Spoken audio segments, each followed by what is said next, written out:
స్వామి, ఎలా ఉన్నారు ఊళ్ళో అందరూ? అందరూ బాగున్నారమ్మా. కోతలు కొయ్యలేదేంటి? ఊళ్ళో కూల్ రేట్ల కోసం గొడవ నడుస్తూనే ఉందమ్మా. అడిగినంత ఇవ్వాల్సిందేనని కూలీలు, నచ్చినంత ఇస్తామని రైతులు. ఎవరు రేటు తేగట్లేదమ్మా. ఈ ఇష్యూలో అన్నలు ఇన్వాల్వ్ అయ్యారా? వాళ్ళు వెనక లేకుంటే ఈ కూలి చేసుకునే వాళ్ళకి ఎక్కడి నుంచి వచ్చినాయి అమ్మా ఎన్ని గుండ్లు? ఇచ్చింది పుచ్చుకుంటమే తప్ప ఏనాడన్నా ఇంత కావాలని అడిగారు వీళ్ళు. పోనీలే, ఇన్నాళ్ళకైనా వాళ్ళకేం కావాలో నోరు తెరిచి అడగగలుగుతున్నారు. సంతోషమేగా. తీసుకుని మీదటైనా జాగ్రత్తగా ఉంటుంది.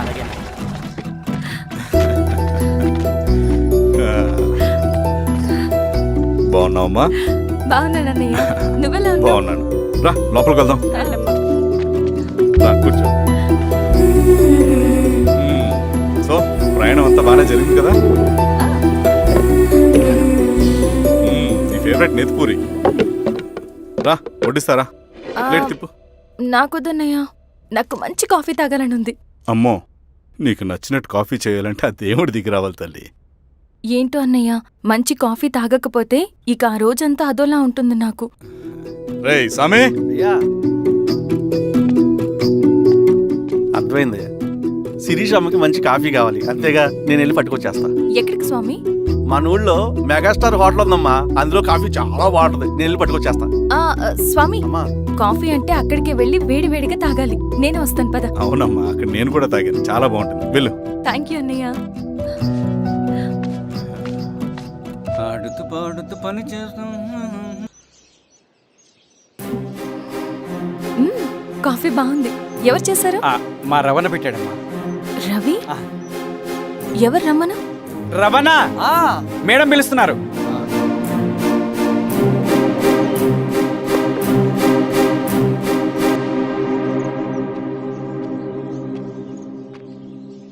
ఇతనే రవణ.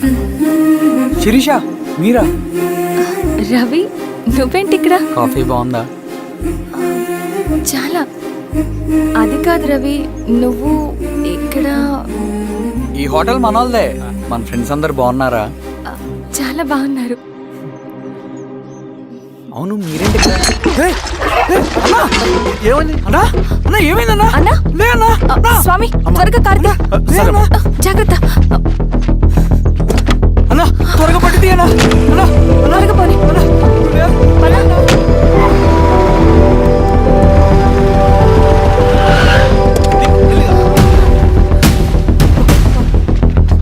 డాక్టర్! Doctor doctor! డాక్టర్! ఏమైంది? డాక్టర్ త్వరగా చూడండి డాక్టర్. లోపల తీసుకురండి.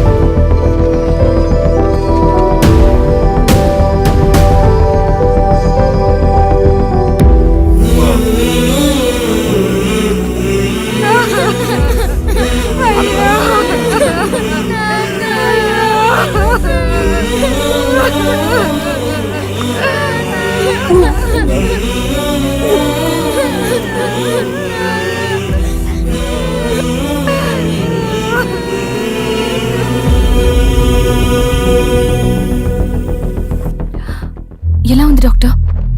డాక్టర్ చనిపోయాడమ్మా.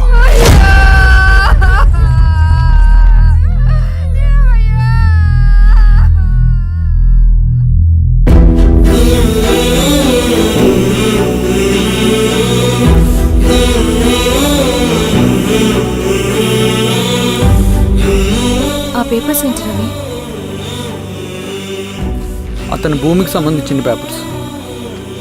ఒక సంవత్సరం నుంచి ఈ పేపర్స్ పట్టుకుని ప్రతిరోజు ఎంఆర్ ఆఫీస్ చుట్టూ తిరిగేవాడు. భూమిని తాకట్టు పెట్టి అప్పు తీసుకున్న పాపానికి టైంకి వడ్డీ కట్టలేదని అప్పిచ్చిన ఆ దొర ఎంఆర్ఓ ఆఫీస్లో లంచం ఇచ్చి భూమిని తన పేరు మీద రాయించుకున్నాడు. ఈ ఎంఆర్ఓ ఆఫీస్లో ఎవరు నిజాయితీగా పనిచేయట్లేదండి. చెట్టు కట్టి నరకాలు ఒక్కొక్కడిని. నరికేయడమేంటి రవి? నువ్వు కాగితం మీద ఒక బొమ్మ గీస్తావు, ఒక చోట సరిగ్గా రాదు, ఏం చేస్తావు? ఎరేజర్తో సరిచేస్తావా, లేకుంటే ఆ పేపర్ని చింపేస్తావా? మరి మనుషుల విషయంలో ఎందుకు రాదు ఆ ఆలోచన? తప్పు చేసిన ప్రతి ఒక్కరిని నరుక్కుంటూ పోతే చివరికి మిగిలేది మనుషులు కాదు, శవాలు.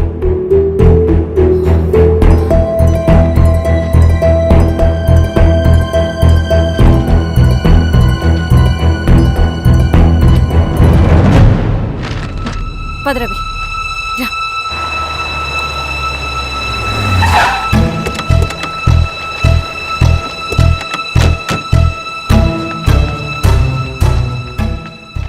పానుకోటి నర్సయ్య ల్యాండ్ ఎవరు చూస్తున్నారు? మీరెవరు? ఇదిగోండి application.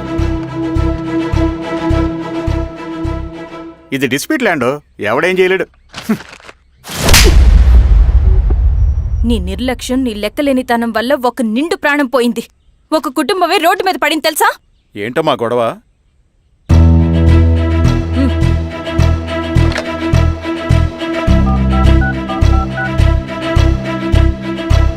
Hello sir.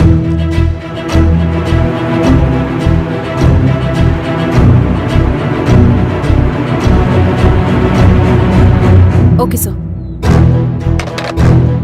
You are dismissed. Peon, నేను ఒక పేపర్ ఇస్తాను, అది కలెక్టర్ గారికి ఫ్యాక్స్ చేయి. అలాగే మేడం. ఎవరమ్మా మీరు? ఈ ఊరికి కొత్తగా వచ్చిన ఎంఆర్ఓ.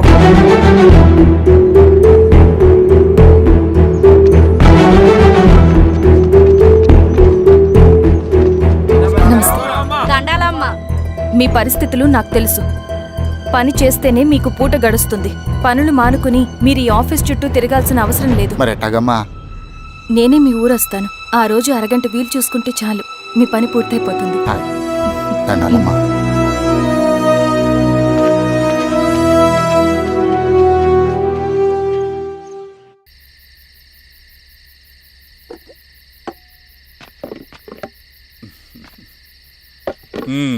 ఎంఆర్ఓ గారు, ఏంటి ఛార్జ్ తీసుకున్న మొదటి రోజే ఆఫీస్లో మీ పవర్ చూపించారట? అన్నయ్య, నువ్వు సస్పెండ్ చేసిన వ్యక్తి నా దగ్గరికి వచ్చాడమ్మా. పాపం కన్నీళ్లు పెట్టుకున్నాడు. అతడి వల్ల నష్టపోయిన ఒక వ్యక్తి నా కళ్ళ ముందే చనిపోయాడన్నయ్య. కన్నీళ్లు ఎన్నిసార్లు తుడుచుకున్నా పోతాయి, కానీ వీళ్ళ నిర్లక్ష్యంతో పేదవాళ్ల ప్రాణాలే పోతున్నాయి. అన్నయ్య, మన ఊరి సమస్య పేదరికం కాదు, నక్సలిజం. నాలాంటి ప్రభుత్వ ఉద్యోగులు వాళ్ల డ్యూటీలు సక్రమంగా చేయకపోవడం వల్ల విసిగిపోయిన జనం అడవిలో వాళ్ల హెల్ప్ తీసుకుంటున్నారు. ఒక వ్యవస్థ ఇక్కడ సరిగ్గా పనిచేయనందుకే మరో వ్యవస్థ అక్కడ పుట్టింది. అందుకే నా పన్నం చేయనివ్వండి. స్నానం చేసి రండి, భోజనం చేద్దాం.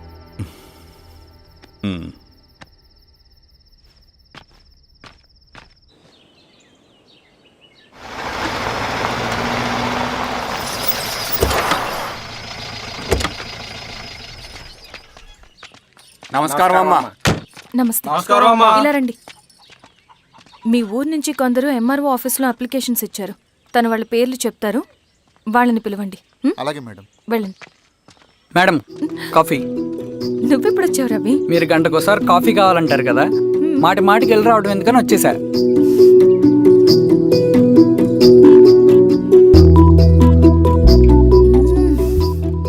రవి, ఈ కాఫీ కోసమైనా నిన్ను పెళ్లి చేసుకోవచ్చు. అదేంటి అలా అనేసారు? That's a compliment. భలే వారండి బాబు. నమస్కారం. రండి రండి.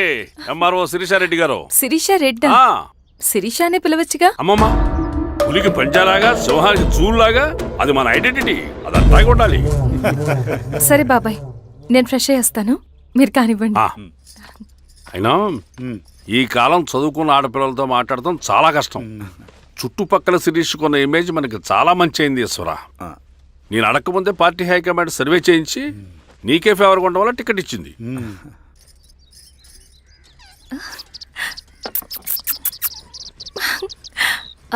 అనేవాళ్ళు ఎక్కడ? బయటికి వెళ్ళారమ్మా. ఓ, బయటికి వెళ్ళారా? రవిని పిలు. అలాగే. మేడం. రవి రా రా, కూర్చో. పర్లేదు మేడం. మేడం ఏంటి, శిరీషానే పిలవచ్చుగా. అది కాదండి, ఎవరైనా చూస్తే. కూర్చోవయ్యా. ఇది ఆఫీస్ కాదు రవి, మా ఇల్లు. పట్టించు. సరే అమ్మా.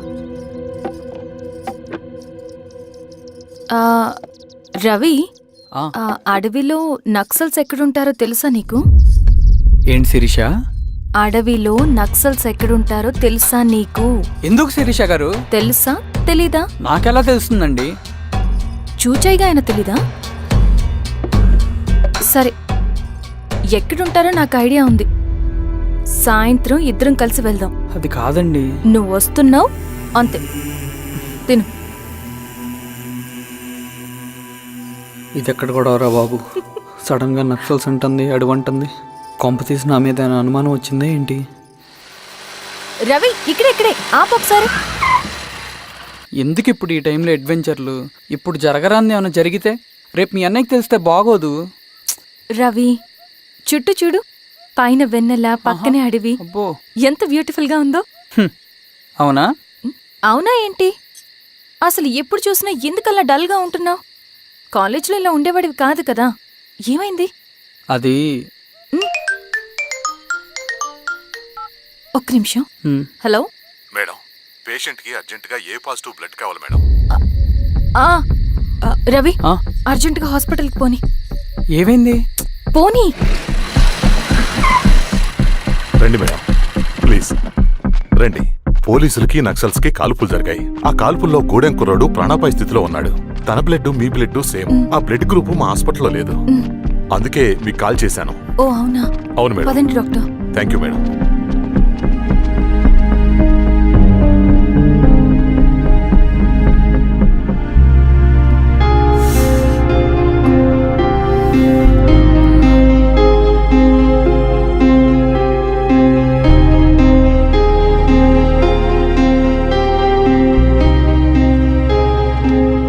Thank you madam. పర్లేదు డాక్టర్. ఇప్పుడు అతనికి ఎలా ఉంది? తను స్పృహలో లేడు మేడం. రవి, నీ దగ్గర మనీ ఉందా? ఉన్నాయి. ఇవ్వు. ఇది అతనికి అందించండి. ఓకే. జాగ్రత్తగా చూసుకోండి. అలాగే మేడం. అమ్మా, భోజనం తీసుకురమ్మంటారా? నాకేమొద్దు. భోంచేయకపోతే ఆరోగ్యం పాడవుతుంది శిరీష. నువ్వు వెళ్ళి తీసురా అమ్మా. సరే. రవి, నాకు ఒక మంచి కాఫీ చేసిస్తావా? తలనొప్పిగా ఉంది. చేసిస్తా కానీ తర్వాత నువ్వు భోంచేయాలి.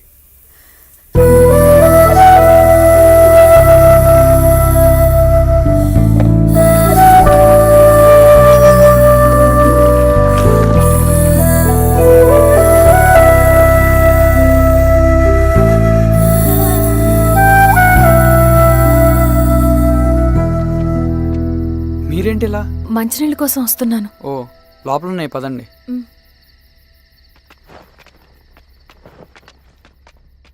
ఇదిగోండి మంచినీళ్ళు.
సార్ ఏమైంది సార్? సార్ ఏమైంది సార్? సార్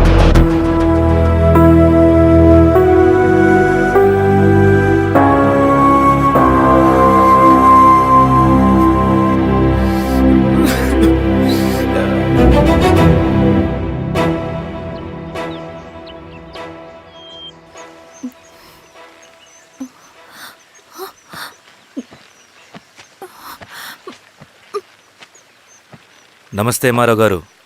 మా అడవిలో మర్యాదలు ఇలాగే ఉంటాయి. షాక్ అవ్వాల్సిన అవసరం లేదు. జెడ్పీటీసీ ఎలక్షన్ జరగటం మాకు ఇష్టం లేదు. అవి ఆగాలంటే 2 దారులున్నాయి. ఒకటి మీరు విత్డ్రా చేసుకోవాలి, లేదా మీరు చనిపోవాలి.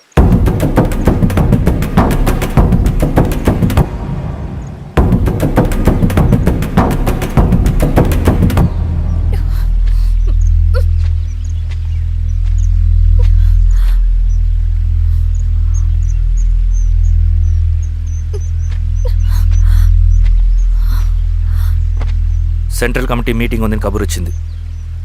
మేము వచ్చేలోపు ఎలక్షన్స్ ఆగిపోయే న్యూస్ రావాలి.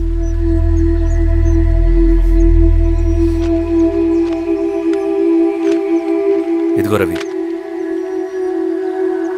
లాల్ సలాం కామ్రేడ్.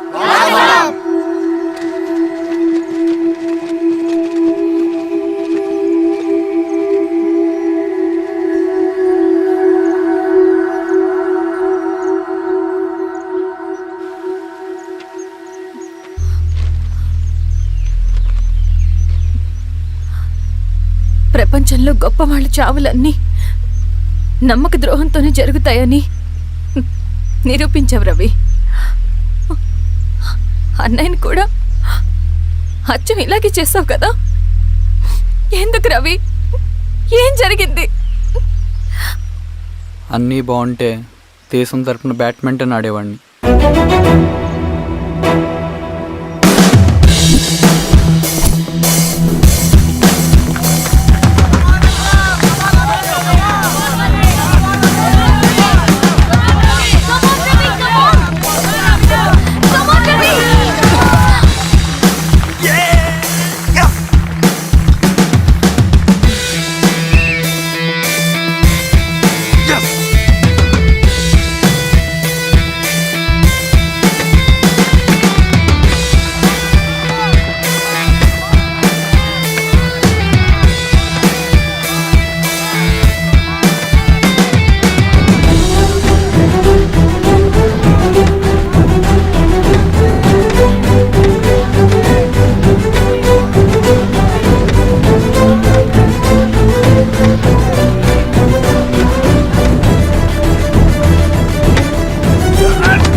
అరే అభి, లేవరా, లే. Congratulation. Thank you sir. Ravi, congratulations.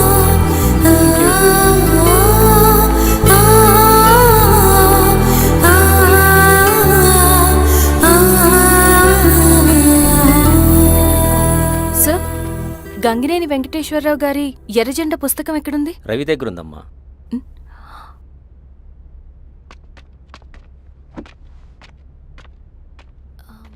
Ravi,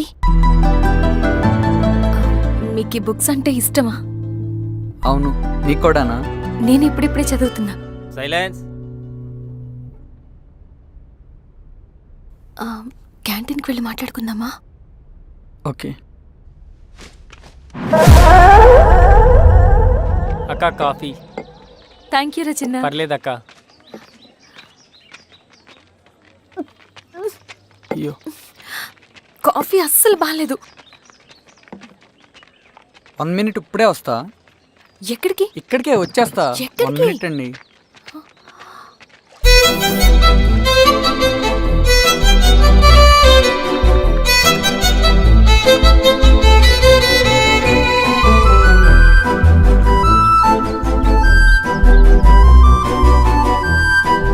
ఒకసారి ఈ కాఫీ టేస్ట్ చేయండి.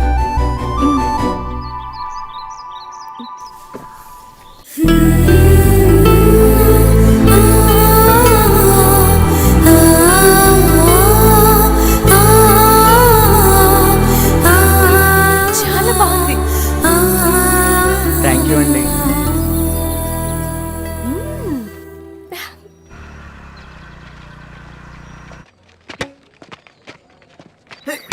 Wow sir. ఇట్రా Ravi. Congratulations Ravi. Sir, state badminton training కి సెలెక్ట్ అయ్యావు నువ్వు. Sir thank you sir. Career నువ్వేమో ఇక్కడ కూర్చొని ఆడుకుంటున్నావు, వాడేమో state level training select అయ్యాడ్రా.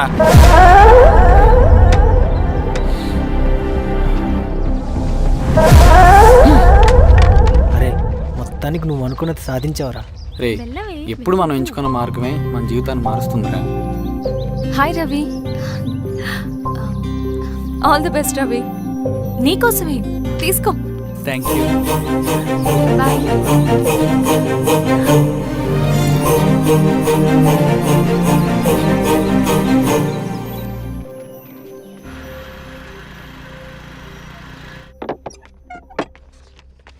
Sir రమ్మన్నారంట. ఎందుకు ఇలా చేసావు రవి నువ్వు? ఏవేంటి సార్, నేనేం చేశాను? ఇదేమిటో చూడు. Question paper sir. అవును, రేపు జరగబోయే టర్మ్ ఎగ్జామ్ పేపర్. నువ్వు లీక్ చేసిన పేపర్.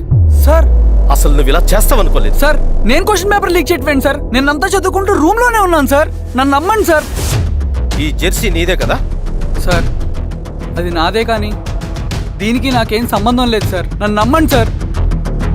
మల్లయ్య, సార్ నిన్న రాత్రి ఏం జరిగింది?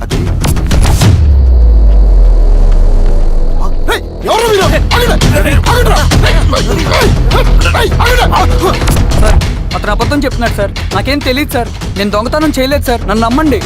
ఐఎమ్ వెరీ సారీ రవి, నేనేం చేయలేను. తప్పు నువ్వే చేసావని అన్ని నీ వైపే ఉన్నాయి.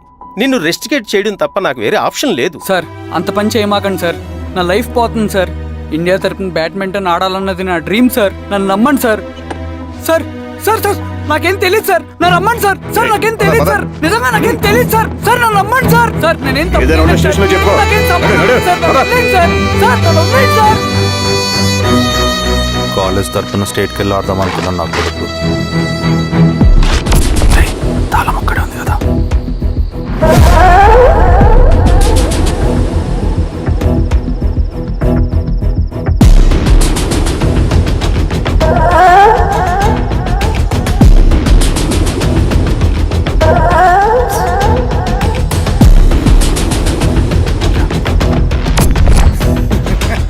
రేపు జైల్లో ఆడుకుంటారా బ్యాడ్మింటన్? సార్ నన్ను ఎందుకు తీసుకొచ్చారు సార్? నాకేం తెలియదు సార్. సార్, ఈడే సార్ పేపర్ లీక్ చేసింది. నేను చేయలేదు సార్. అవును సార్. నిజంగా పక్కన నేను కూర్చోబెట్టండి. చేయలేదు సార్. సార్ నిజం సార్. సార్ రేయ్, నీ తరపున ఎవరు లేరా? వచ్చి ఫోన్ చేసుకో త్వరగా.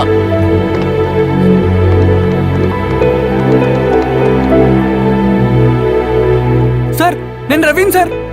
రవి చెప్పు.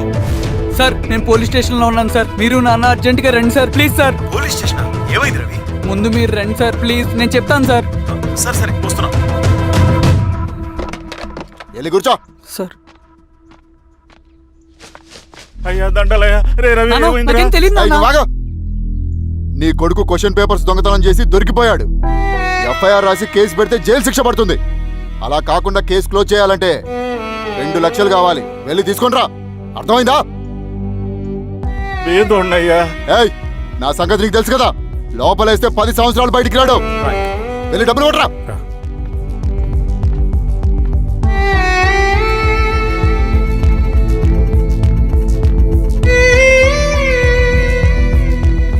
దండాలయ్యా.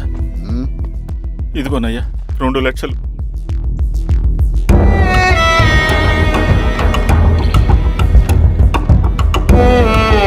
రేయ్, ఆయన పంపించండి రా. వెళ్ళరా.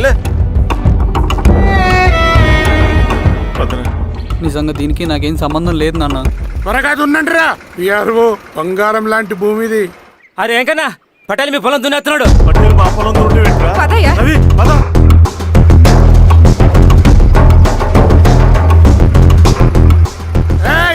కానీ ఏంట్రా? అయ్యా పటేల్ అయ్యా. మా పొలంలో మీరు దున్నుతున్నారండి. నా పొలంలో నేను దున్నకుంటే వాడు దున్నుతాడారా? అన్యాయం అయ్యా. ఏంద్రా అన్యాయము? పొలం అమ్మినావు కదా, కొనుక్కున్న పొలంలో దున్నుతుంటే అన్యాయం అంటారేంట్రా? విఆర్ఓ ఆ పేపర్లు చూడరా, మంచిగా చూసుకుంటారా. పొలం అమ్మేవా నాన్న? అమ్మలేదురా, తాకట్టు పెట్టా. ఏయ్, తాకట్టు కాదురా, నువ్వమ్మావు, నేను కొన్నాను. నేను అమ్మలేదయ్యా. వీడు నా దగ్గర 2 లక్షలు తీసుకొని ఈ పొలం అమ్మాడు. 2 లక్షలా? ఎందుకో? మీ వాడు చేసిన నిర్వాకం వల్ల చదువుకోరా అని కాలేజీకి పంపితే ఆడుతూ పాడుతూ ఎగ్జామ్ ఫెయిల్ అవుతాడని తెలిసి ఆ పేపర్ లీక్ చేశాడు వీడు. ఏంటయ్యా ఇది? పోలీస్ కేసు అవుతుందని తెలిసి వీడు నా దగ్గరకు వచ్చి 2 లక్షలు తీసుకుపోయి వాడిని బయటికి ఇరిపించిండు. ఏం రా, అంతేనా కదా? ఏం తమాషా చూస్తుండ్రా? పని చేసుకోకండి. ఏయ్, దొంగ పేపర్ చాలా కొడతా. పదండ్రా.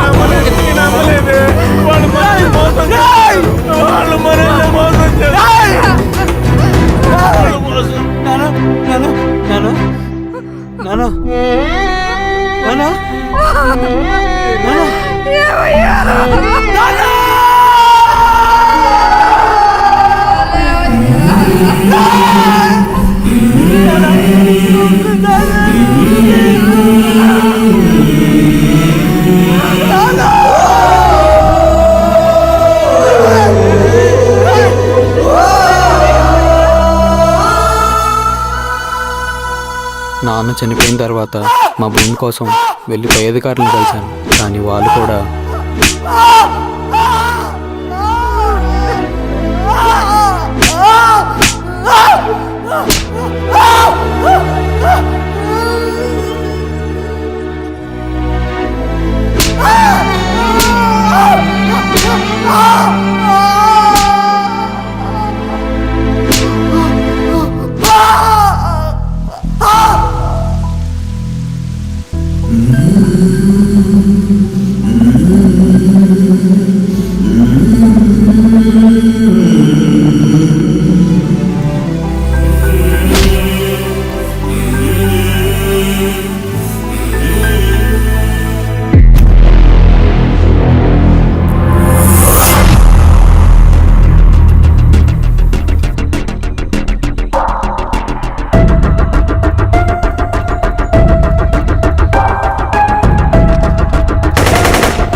ఈ వార్త అన్ని పేపర్లో రావాలి.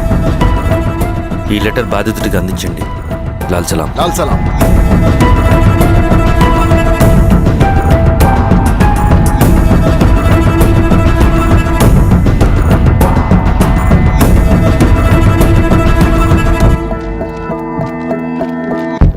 ఈ పీడిత భూస్వాముల నుండి విముక్తి కోసం విప్లవ పోరాటం చేయాలి. పేద ప్రజలను సమసమాజం వైపు నడిపించాలి. దళం నిన్ను ఆహ్వానిస్తుంది. రా, జనం కోసం పోరాటం చేద్దాం. లాల్ సలాం.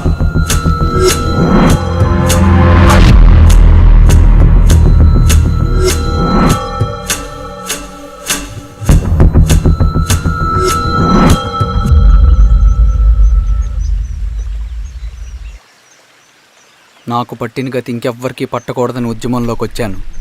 ఇన్ఫార్మర్గా చేరాను. దానికోసం ఎంతమందినైనా చంపుతాం, చేస్తాం. కానీ మేము అనుకున్న సమాజం తీసుకొస్తాం. కమ్యూనిస్ట్ రాజ్యాన్ని స్థాపిస్తాం. సమాజమా అంటే? రష్యాలో, చైనాలో, వియత్నంలో మా కమ్యూనిస్టులు విప్లవం ద్వారా సాధించిన ఆదర్శ సమాజం. Lenin, Stalin, Mao, Che Guevara, Fidel Castro సృష్టించిన కులాలు, మతాలు, వర్గాలు, వర్ణాలు లేని ఒక సామ్యవాద స్వర్గం. అదే మేము కలలుగనేది. దానికోసమే మేము పోరాడేది. నాకు తెలిసి నాజీ పార్టీలో గోబెల్స్ తర్వాత అంత ప్రొపగాండా మీ కమ్యూనిస్టులు తప్ప ఈ ప్రపంచంలో ఎవ్వరూ చేసుండరు. ఉక్కు మనిషి స్టాలిన్, మానవీయుడు మావో, ఎర్ర జెండా వెలుగు ఇలాంటి కమ్యూనిస్టు పుస్తకాలు చదివితే ప్రపంచవ్యాప్తంగా కమ్యూనిస్టులు సాగించిన మారణ హోమాల గురించి నీకు తెలీదు రవి. స్టాలిన్ మొత్తం ఎంతమందిని చంపాడో తెలుసా? 2 కోట్ల మందిని. మనుషుల్ని చంపడంలో హిట్లర్నే మించిపోయాడు. చాలా మందిని సైబీరియన్ లేబర్ క్యాంపులకు పంపి దారుణంగా హింసించి మరీ చంపేశాడు. 2వ ప్రపంచ యుద్ధంలో బెర్లిన్ని ఆక్రమించిన రష్యన్ సైనికులు 8 ఏళ్ల నుండి 80 ఏళ్ల వయసులో కంటికి కనపడిన ఏ స్త్రీని వదలకుండా సామూహిక మానభంగం చేశారు. అది కూడా మీ కమ్యూనిస్ట్ దేవుడు స్టాలిన్ హయాంలోనే జరిగింది. ఇక మీ మావోయిస్టుల భగవంతుడు China chairman Mao Zedong great leap forwarded cultural రెవల్యూషన్ల పేరుతో 14 నుంచి 20 మిలియన్ల ప్రాణాలని పొట్టను పెట్టుకున్న మహానుభావుడు. ఇది మీ కమ్యూనిస్ట్ దేవుళ్ళు రాసిన రక్త చరిత్ర. ఆ దేశాలలో పేపర్లు ఉండవు, టీవీలు ఉండవు, స్వతంత్రమే ఉండదు. 1962లో చైనా మన దేశం మీదకి దాడి చేసి భూభాగాన్ని ఆక్రమించినప్పుడు ఒక్కరు కూడా నోరు మెదపలేదు.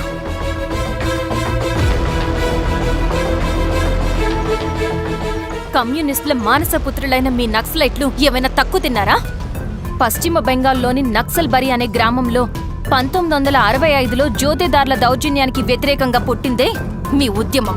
ఏ for arms, B for Bengal, C for Charu Majumdar. చారు మజుందార్ చెప్పిన స్టేట్మెంట్ గుర్తుందా? వర్గశత్రువుని ఖతం చేసి వాడి నెత్తుట్లో చేతులు ముంచని వాడు విప్లవకారుడు ఎలా అవుతాడు? అక్కడి నుంచి మొదలైంది మీ నక్సల్స్ హింసాకాండ. 1965 నుంచి ఇప్పటిదాకా 1,00,000 మందిని ఉద్యమం పేరుతో చంపేశారు. కేఎస్ వ్యాస్, పరదేశీ నాయుడు, ఉమేష్ చంద్ర, శ్రీపాదరావు, దుగ్గిరాల వెంకట్రావు, హైగ్రీవాచారి, బుడ్డా వెంగల్ రెడ్డి, ఇలా చెప్పుకుంటూ పోతే ఎంతో మంది మీ చేతుల్లో చంపబడ్డారు. ఇంతమందిని చంపి ఏం సాధించారు మీరు? కంపెనీలు తెచ్చారా? ఉద్యోగాలు ఇప్పించారా? ఇళ్లు కట్టారా? హాస్పిటల్స్ పెట్టారా? ఏం చేశారు మీరు? You did nothing. కడితే డెవలప్మెంట్, కూల్చితే విధ్వంసం. విధ్వంసం చేశారు కానీ డెవలప్మెంట్ ఏం చేశారు మీరు? అంటే ఇన్నేళ్ల ఉద్యమంలో మేం మంచి చేయలేదా? లేకే, ఖచ్చితంగా చేశారు. తెలంగాణ సాయుధ పోరాటం, శ్రీకాకుళం సాయుధ పోరాటం వాళ్ల చలవే. భూస్వాములు తగ్గి కూలీ రేట్లు పెరిగాయి అంటే అది మీ చలవే. నంబూద్రిపాద్, జ్యోతి బసు, సోమనాథ్ చటర్జీ, పుచ్చలపల్లి సుందరయ్య, తరిమెల నాగిరెడ్డి, చంద్ర రాజేశ్వరరావు, నల్లా నరసింహులు ఒక్కొక్కరు ఒక్కో లెజెండ్. కానీ వీళ్ళు ప్రజానాయకులు. తుపాకీ పట్టి అడవిల్లోకి వెళ్లలేదు. ఎలక్షన్స్ లో గెలిచి ప్రజా సమస్యల్ని పరిష్కరించారు. కానీ మీరేంటి ఎలక్షన్స్ వద్దు అంటున్నారు? ఒక తుపాకీతో మనిషి ప్రాణాలు తీసే బదులు ఒక పెన్నుతో 10 మంది ప్రాణాలు కాపాడొచ్చు. మీలాంటి వాళ్ళు ఉండాల్సింది ఎర్ర జెండా నీడలో కాదు, దేశ జెండా నీడలో. చంపుకుంటూ పోతే ఒకరోజు మనకిష్టమైన వాళ్ళని కూడా చంపుకోవాల్సి వస్తుంది రవి. నా మాట విను. ఇవన్నీ వదులుకుని నాతో రా. ఈ అడవి బయట నీకు గొప్ప ఫ్యూచర్ ఉంది. రా. సంతకం పెట్టండి శిరీష. నేనెందుకు చెప్తున్నానో అర్థం చేసుకోండి. రవి, సంతకం పెట్టండి.